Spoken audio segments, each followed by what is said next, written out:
Hey, did you know that cats can make over 100 different sounds? Oh, really? And how many sounds can you make? Well, that's not fair. I'm not a cat. But you do snore like one sometimes. I do not. You're just exaggerating. Exaggerating? Remember that night when you snored so loud that the neighbors thought we had a chainsaw in our bedroom? Oh, come on. You're making that up. Oh, really? Because I have a recording on my phone as evidence.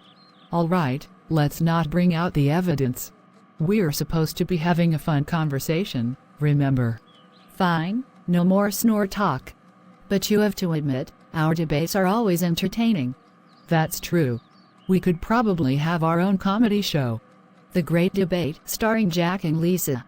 We argue about everything from who gets the last slice of pizza to who snores the loudest.